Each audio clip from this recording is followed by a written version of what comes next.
You know, if I was to go up today and stand in front of any congregation almost in the United States and ask the congregation this question: what is the average attitude of people outside the church toward people inside the church that keeps them from coming? What would be the answer that most people would give? The answer is very obvious, and I even have it in my own congregation. People outside think that Christians are hypocrites. And this is the reason why a lot of people don't come into the church. They say the church is full of hypocrites.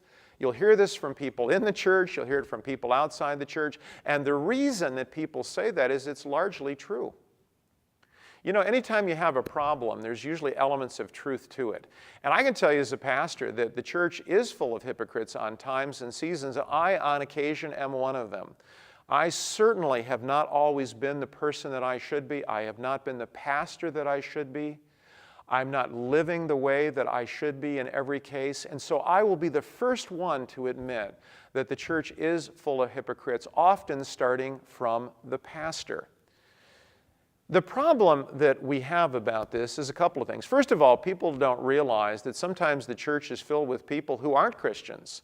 And that's why sometimes the level of hypocrisy sometimes looks worse. So yeah, that's a part of the reason that people look at the church and say, wow, the church is filled with hypocrites, because sometimes the church is filled with people who aren't necessarily really believers. Sometimes people just stumble into the door and say, oh, I'm here, and then they head home.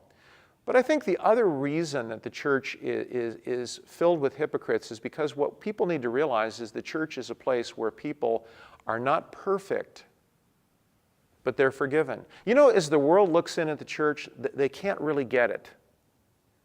They look at the church and they say, you know, these people are not a lot different than me. And sometimes they're right. But the message of the gospel is not that Christians are better, not always that we are morally more perfected, but the message of the gospel is that we are different because we have received forgiveness and grace. Now, should the church, in a certain moral sense, have higher standards and things from the world? Absolutely. But the reality is that doesn't always happen. And so is the church filled with hypocrites? Yes. But the message in all of this is not to despair, but to understand that through our own hypocrisy, God is merciful and gracious to undeserving people. You know, I don't deserve to go to heaven. I have not lived a life and quality of life that should allow me to get into heaven. But that's not the story of the church. It's not about my hypocrisy or lack thereof.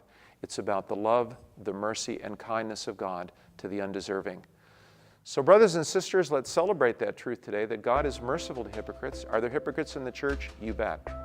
But God is gracious to the least of these.